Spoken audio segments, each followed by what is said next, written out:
Price வெளிப்படுத்தின புஸ்தகம் 1 முதல் 22 அதிகாரங்களில் 1 முதல் 16 அதிகாரங்கள் வரைக்கும் போன 3 வேதப்பாட வகுப்புகளில் நம்ம பார்த்தோம். இன்றைக்கி 17 முதல் 22 வரை இருக்கிற அந்த அதிகாரங்களை நம்ம பார்ப்போம். 17, 18, 19, 20, 22 இந்த 6 அதிகாரங்களில் எதை குறித்து சொல்லப்பட்டிருக்கு அப்படின்னு சொல்லிட்டு நம்ம பார்ப்போம். இந்த நேரடியாக நம்ம 17வது அதிகாரத்திலிருந்து நம்ம பார்க்க ஆரம்பிச்சிருவோம். முழுசாக பார்த்து முடிச்சதுக்கப்புறமா 1 முதல் 22 அதிகாரங்கள் வரைக்கும் ஒவ்வொரு அதிகாரமும் எதை குறித்து சொல்லப்பட்டிருக்கு அப்படின்றத நம்ம ஃபைனலாக ஒரு ரிவிஷன் மாதிரி பார்த்துடலாம். இப்போ நேரடியாக 17வது அதிகாரத்துக்கு நம்ம போவோம். 17வது அதிகாரத்தில் பார்த்திங்க அப்படின்னா மகாவேசியின் ஆக்கினையை குறித்து அந்த அதிகாரத்தில் சொல்லப்பட்டு இருக்குது. 17வது அதிகாரம் 9வது வசனத்தில் ஞானமுள்ள மனம் இதிலே விளங்கும், அந்த 7 தலைகளும் அந்த ஸ்திரீ உட்கார்ந்திருந்த 7 மலைகளாம், 10 அவைகள் 7 ராஜாக்களாம். இவர்களில் 5 பேர் விழுந்தார்கள், ஒருவன் இருக்கிறான், மற்றவன் இன்னும் வரவில்லை. வரும்போது கொஞ்ச காலம் தரித்திருக்க வேண்டும். இருந்ததும் இராதவனும் ஆகிய மிருகமே 8ஆவதானவனும் அவ்வேலியிலிருந்து தோன்றுகிறவனும் நாசமடைய போகிறவனுமாய் இருக்கிறான் அப்படின்னு சொல்லிட்டு இந்த வசனங்களில் குறிப்பிடப்பட்டிருக்கு. இது அந்த 2 காரியங்களை குறித்து இந்த 17வது அதிகாரத்தில் கூறப்பட்டிருக்கு. ஒன்று அந்த மகாவேசியினுடைய ஆக்கினையை குறித்து, அந்த மகாவேசிக்கு அது யாரை ஒப்பிட்டு சொல்லப்பட்டிருக்கு அப்படின்றத நம்ம இன்னொரு மேலதிகமான வகுப்பில் மேற்கொண்டு நம்ம அதை பார்ப்போம். மகாவேசியின் ஆக்கினையை குறித்து இந்த 17வது அதிகாரத்தில் சொல்லப்பட்டிருக்கு. அப்புறம் அந்த ஸ்திரீ உட்கார்ந்திருந்த அந்த 7 மலைகள் அந்த 7 ராஜ்யங்களை குறிக்கிறது, 7 ராஜாக்களை குறிக்கிறது. 10வது வசனத்தின் பிரகாரம் அவைகள் 7 ராஜாக்கள், இவர்கள் 5 பேர் விழுந்தார்கள் அப்படின்னு சொல்லிட்டு சொல்லப்பட்டிருக்கு. இது கொடுக்கப்படும் போது யோவானுக்கு இந்த காரியம் வெளிப்படுத்தப்படும் போது ரோம சாம்ராஜ்யம் இருந்தது. அதுக்கு முன்னாடி 5 பேர் விழுந்தார்கள் அப்படின்னு 17வது அதிகாரத்தில் மகாவேசியினுடைய ஆக்கினை குறித்து சொல்லப்பட்டிருக்கு. அதை தொடர்ந்து பார்த்திங்கன்னா ஸ்ரீ உட்கார்ந்திருந்த அந்த 7 மலைகளை, இந்த 7 ராஜாக்களை குறித்து சொல்லப்பட்டிருக்கு. அதில் 5 பேர் விழுந்தார்கள் அப்படின்னு சொல்லிட்டு. அப்போ ஏற்கனவே இருந்தால் அந்த 5 சாம்ராஜ்யங்கள் அப்போ இருந்தது. ஒருவன் இருக்கிறான் அப்படின்னு சொல்லிட்டு அது கூறப்பட்டிருக்கு. அந்த ஒருவன் இருக்கிறான்றது யோவானுக்கு வெளிப்படுத்தும் போது ரோம அரசாட்சி இருந்தது. அந்த ரோம அரசாட்சியை தான் ஒருவன் இருக்கிறான் அப்படின்னு சொல்லிட்டு சொல்லப்பட்டிருக்கு. மற்றவன் இன்னும் வரவில்லை, வரும்போது கொஞ்சம் காலம் நிலைத்திருக்க வேண்டும் அப்படின்றது அந்த பிரிட்டிஷ் சாம்ராஜ்யத்தை குறித்து சொல்லப்பட்டிருக்கு. ஒரு 400 வருடங்களுக்கு மேலாக பிரிட்டிஷ் சாம்ராஜ்யம் நிலைத்திருந்தது. இருந்ததும் இராதவனும் ஆகியவனே 8ஆவதானவனும் 7லிருந்து தோன்றி நாசமடைய போகிறோம். அதுதான் அந்த 8ஆவதாக வரக்கூடிய ஐரோப்பியன் யூனியனை குறித்து இந்த அதிகாரங்களில் சொல்லப்பட்டிருக்கு. அந்த 10 கொம்புகள், 10 ராஜாக்கள், அவங்க ஆட்டுக்குட்டியானவரோடு யுத்தம் பண்ண கூடி வருவாங்க, அதாவது அந்த மெகிதோ யுத்தத்துக்கு கூடி வருவாங்க அப்படின்றது குறித்து மேலும் அதில் சொல்லப்பட்டிருக்கு. இயேசு கிறிஸ்துவானவர் அவங்களை ஜெயிப்பார் அப்படின்னு சொல்லிட்டு இந்த அதிகாரங்களில் சொல்லப்பட்டிருக்கு. வசனங்களில் பார்த்திங்க அப்படின்னா 12வது வசனத்தில் நீ கண்ட 10 கொம்புகளும் 10 ராஜாக்களாம், இவர்கள் ராஜ்யம் பெறவில்லை, இவர்கள் மிருகத்துடனே 1 மணி நேரமளவும் ராஜாக்கள் போல அதிகாரம் பெற்றுக்கொள்வார்கள். ஒரே யோசனை உள்ளவர்கள், தங்களுடைய வல்லமை அதிகாரத்துக்கு மிருகத்துக்கு கொடுப்பார்கள், ஆட்டுக்குட்டியானவரோட யுத்தம் பண்ண வருவார்கள் அப்படின்னு சொல்லிட்டு இந்த மெகிதோ யுத்தத்துக்கு இவங்க வருவாங்கன்றதை குறித்து இந்த ஐரோப்பியன் யூனியனை குறித்து இதில் சொல்லப்பட்டிருக்கு. 17வது அதிகாரத்தில் 17வது அதிகாரத்தில் 2 காரியத்தை குறித்து சொல்லப்பட்டிருக்கு. ஒன்று மகாவேசியின் ஆக்கினையை குறித்தும், அந்த மிருகத்தினுடைய அந்த 8 ராஜாக்களை குறித்து, அதாவது 5 பேர் விழுந்தாங்க, ஒருவன் இருக்கிறான். அப்போ ரோம் இருந்துச்சு, அந்த ரோம தான் ஒருவன் இருக்கிறான்னு சொல்லப்பட்டிருக்கு. மற்றவன் வரவில்லை, அது பிரிட்டிஷ் வரவில்லை, வரும்போது கொஞ்சம் காலம் நீடித்திருக்க வேண்டும்.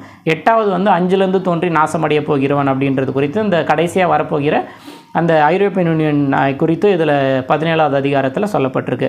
18வது அதிகாரத்தில் மகா பாபிலோன் விழுந்தது, அதனுடைய அழிவை குறித்து சொல்லப்பட்டிருக்கு.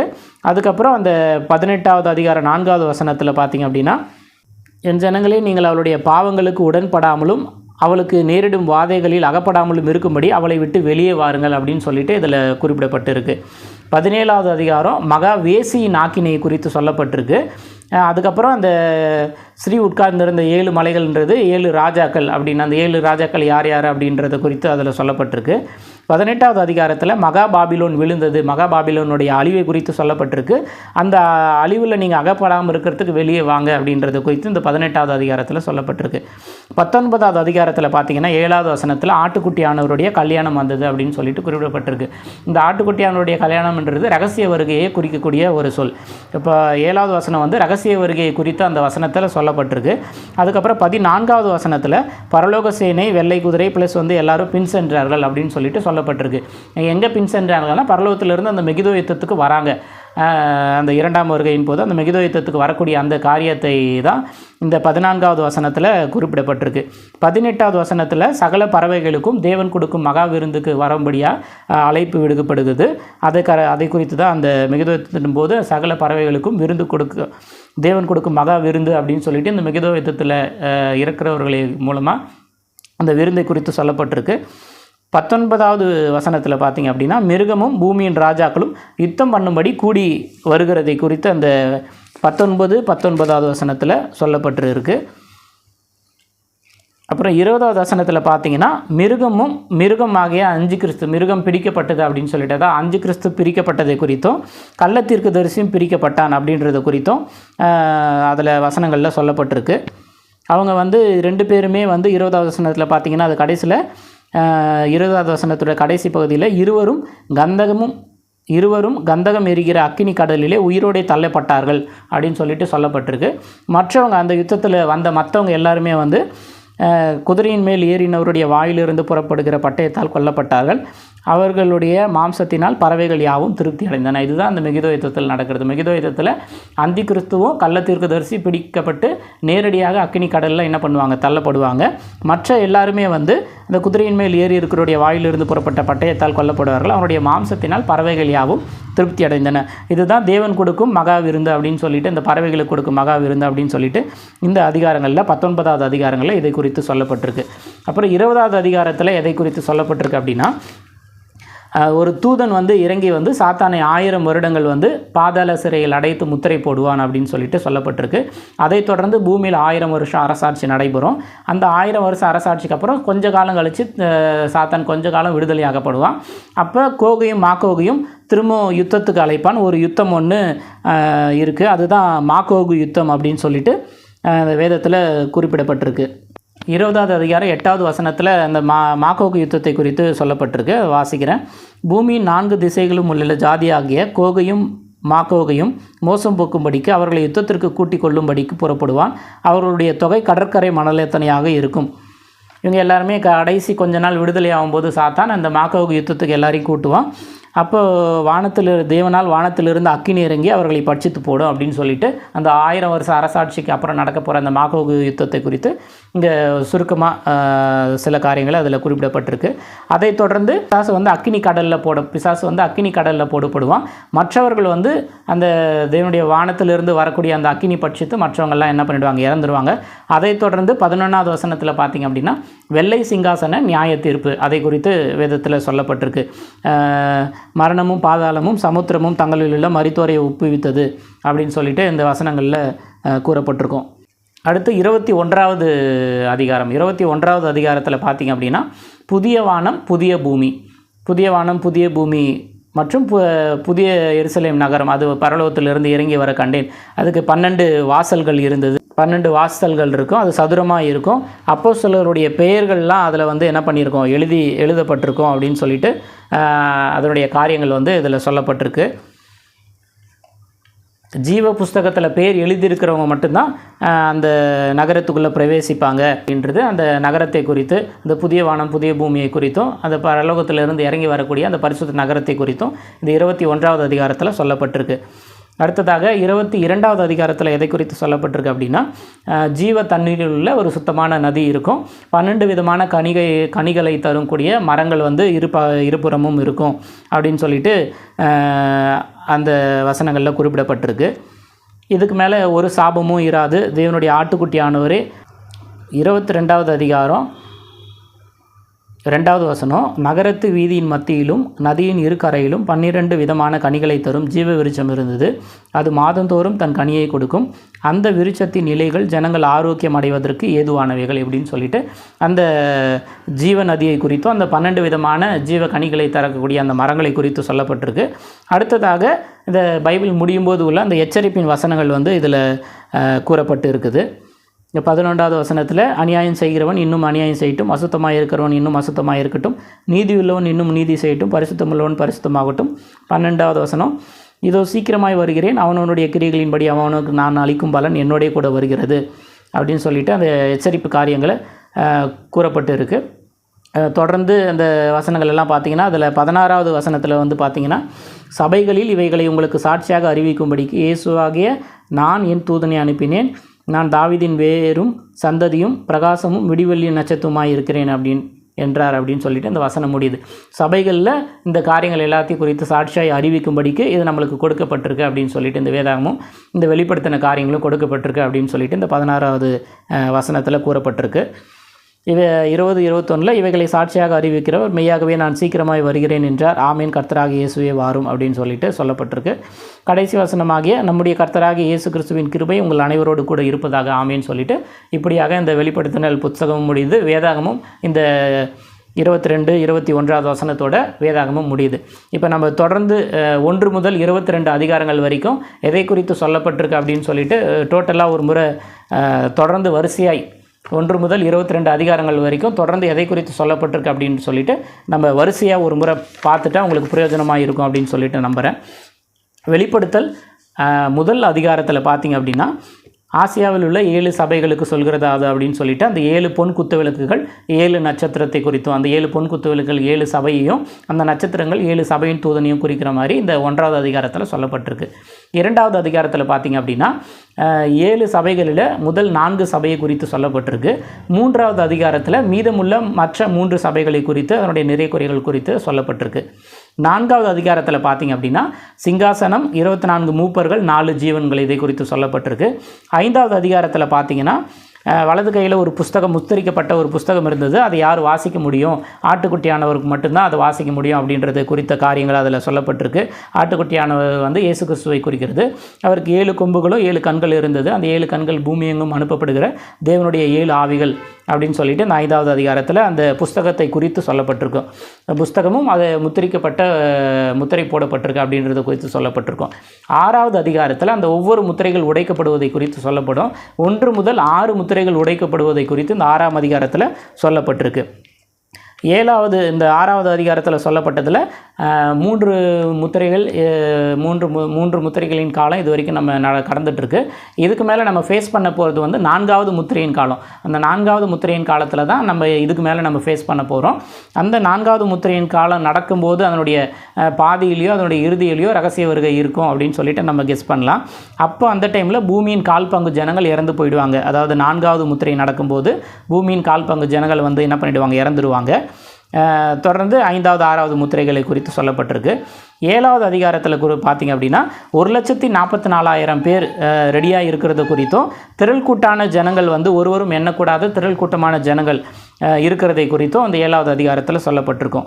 8வது அதிகாரத்தில் பார்த்திங்க அப்படின்னா அந்த இது வரைக்கும் 6 முத்திரைகள் உடைக்கப்பட்டிருக்கு இல்லையா, அந்த 7வது கடைசி முத்திரை 7வது முத்திரையை உடைக்கிறது குறித்து அந்த 8வது அதிகாரத்தில் சொல்லப்பட்டிருக்கும். அதில் முதல்ல ஒரு அரை மணி நேரம் அமைதல் உண்டாகும். அதுக்கப்புறம் 7 தூதர்கள் 7 எக்காலங்களை உடைய 7 தூதர்கள் அந்த 7வது முத்திரையின் போது இந்த 7 தூதர்கள் 7 எக்காலங்களை உடைய 7 தூதர்களை குறித்து சொல்லப்பட்டிருக்குது.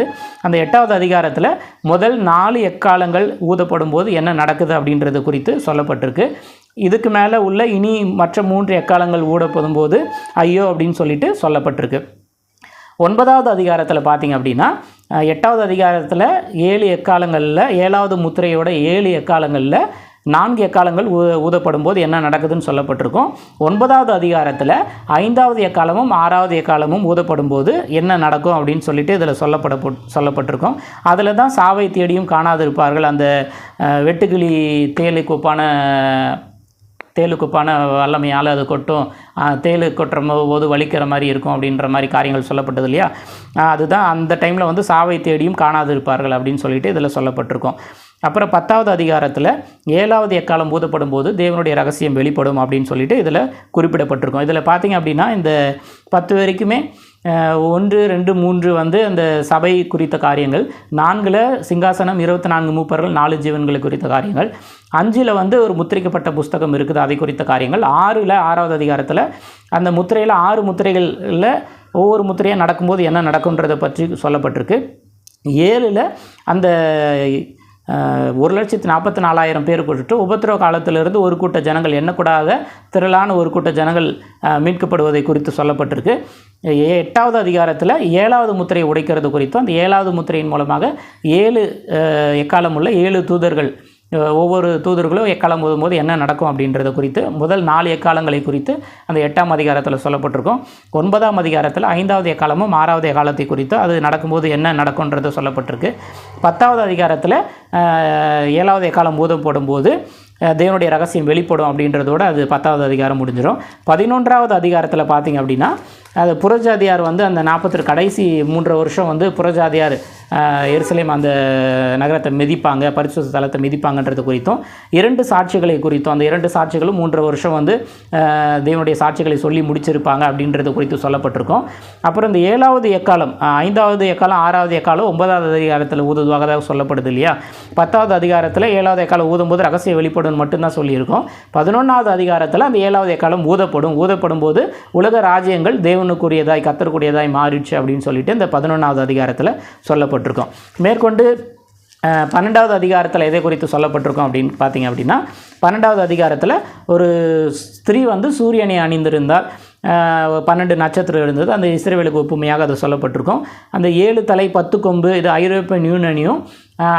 ஐரோப்பியன் யூனியன் மூலமாக உருவாக்கக்கூடிய அந்த சாத்தானை குறித்தும் அவனுடைய அந்த கடைசி அந்த சாம்ராஜ்யத்தை குறித்தும் அதில் சொல்லப்பட்டிருக்கும்.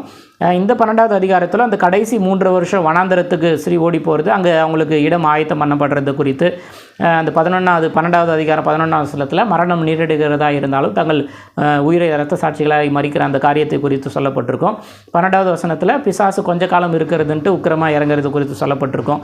அப்புறம் 12வது அதிகாரம் 14வது வசனத்தில் பெருங்கழுகின் 2 சிறகுகள் அந்த 2 சாட்சிகளை குறித்து, அதாவது இந்த 12வது அதிகாரத்தில் ஒரு ஸ்திரீ சூரியன் அணிந்திருந்தால் அந்த 12 நட்சத்திரங்கள் இதை குறித்த காரியங்களும் 7 தலை 10 கொம்பு வலுசர்பத்தை அதாவது சாத்தானை குறித்தும் அந்த கடைசி சாம்ராஜ்யத்தை குறித்தும் கடைசி 3 வருஷம் அந்த உபத்திரவ காலத்தை குறித்தும் வனாந்தரத்துக்கு ஓடி போகிறது அங்கே அவங்க பாதுகாக்கப்படுறது குறித்தும் பிசாசுக்கு கொஞ்ச காலம் இருக்கிறதுன்ற குறித்தும் மரணம் நேரிடுகிறதா இருந்தாலும் இரத்த சாட்சிகளை மறிக்கிற அந்த காரியங்களை குறித்தும் பெருங்கழுகின் 2 சிறகுகள் இருந்து அந்த 2 சாட்சிகளை குறித்த காரியங்கள் இப்படியாக அந்த 12வது அதிகாரத்தை குறித்து சொல்லப்பட்டிருக்கு. 13வது அதிகாரத்தில் 2 மிருகத்தை குறித்து சொல்லப்பட்டிருக்கு. ஒன்று சமுத்திரத்திலிருந்து வரக்கூடிய மிருகம் வந்து அந்தி கிறிஸ்துவை குறிக்கிறது. வேறொரு மிருகம்னு சொல்லிட்டு 11வது வசனத்தில் இருக்குது.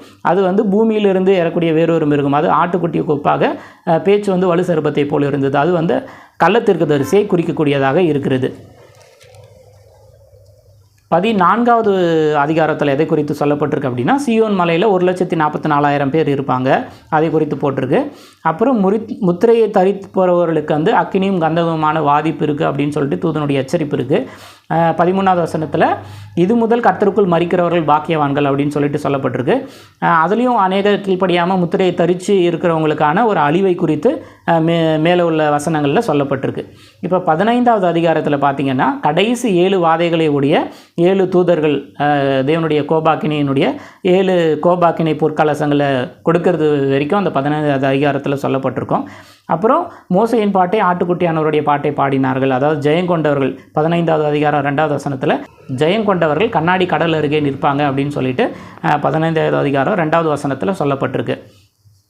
அவங்க வந்து மோசையின் பாட்டும் ஆட்டுக்குட்டியானவருடைய பாட்டையும் பாடினார்கள் அப்படின்னு சொல்லிட்டு சொல்லப்பட்டிருக்கோம். இப்போ 15வது அதிகாரத்தில் கடைசி 7 வாதைகளுடைய 7 கோபாக்கினை நிறைந்த பொற்கலசங்கள் கொடுக்கறது வரைக்குமே இந்த கொடுக்கப்படுவது வரைக்கும் 15வது அதிகாரத்தில் இருக்கும்.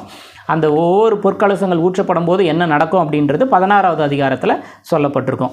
இப்போ 16வது அதிகாரத்தில் பார்த்திங்கன்னா ஒவ்வொரு பொற்கலசங்கள் முதல்ல பூமியின் மேலே ஊற்றுவாங்க, அப்புறம் சமுத்திரத்தின் மேலே, அப்புறம் ஆறுகள் நீரூற்றுகள் மேலே, 4வதாக சூரியன் மேலே, 5வதாக மிருகத்தினுடைய சிங்காசனத்தின் மேலே, 6வது வந்து ஐப்ராத் நதி மேலே ஊற்றும்போது அந்த மெகிதோ யுத்தத்துக்கான அந்த வழியை ஆயத்தமாக்கும்படி நதியின் தண்ணீர் வற்றி போயிடுச்சு அப்படின்றத குறித்து சொல்லப்பட்டிருக்கும்.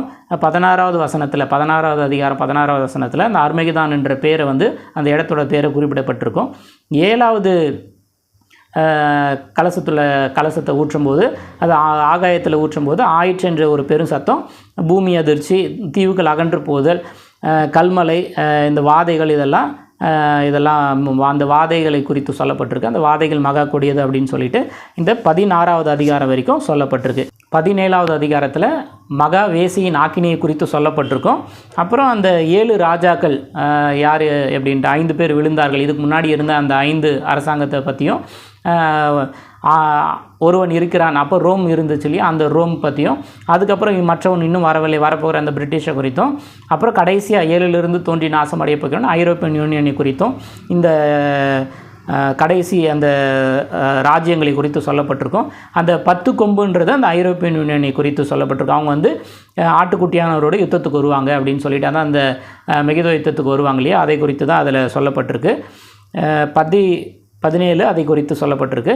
18 வந்து மகா பாபிலோனுடைய அழிவு குறித்தும், அந்த 4வது வசனத்தில் இந்த வாதையில் நீங்கள் அகப்படாமல் இருக்கிறதுக்கு வெளியே வாங்க அப்படின்றத குறித்து சொல்லப்பட்டிருக்கு.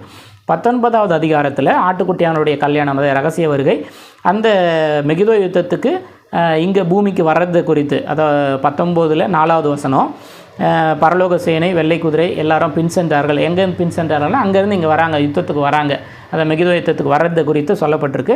18வது வசனத்தில் அந்த மகாதேவன் கொடுக்கும் விருந்து பறவைகளுக்கு அப்படின்றது குறித்து சொல்லப்பட்டிருக்கு. 19ல் மிருகம் பூமியின் ராஜாக்கள் யுத்தம் பண்ண ஒன்றா கூடி வர்றதை பற்றி சொல்லிருக்கு. 20வது வசனத்தில் மிருகமும் கள்ளத்தீர்க்கதரிசி பிடிக்கப்பட்டு அக்கினி கடலில் போடுறதை பற்றி சொல்லப்பட்டிருக்கு.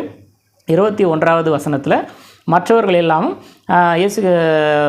அந்த குதிரையின் மேலேறி இருக்கிறவனுடைய பட்டயத்தால் கொல்லப்படுவாங்க, அதனால் பறவைகள் யாவும் திருப்தி அடைவாங்க அப்படின்றது குறித்து இதில் சொல்லப்பட்டிருக்கு. 20வது அதிகாரத்தில் இப்போ 19வது அதிகாரத்தில் பார்த்தீங்கன்னா கள்ளத்தீர்க்கதரிசி 5 கிறிஸ்துவ 2 பேரும் பிடிக்கப்பட்டு அக்கினி கடலில் தள்ளப்பட்டுருவாங்க. 20வது அதிகாரத்தில் சாத்தான் வந்து 1000 வருஷம் ஆகிற வரைக்கும் பாதாள சிறையில் வந்து சிறை வைத்து அவனுடைய முத்திரையிடுவாங்க ஒரு தூதன் அப்படின்னு சொல்லிட்டு சொல்லப்பட்டிருக்கு. அதுக்கப்புறம் 1000 வருஷ அரசாட்சி பூமியில் நடக்கும், அதை குறித்து சொல்லப்பட்டிருக்கு. அந்த 1000 வருஷம் முடியும் போது சாத்தான் சில காலம் கொஞ்ச நாள் விடுதலை ஆவான்.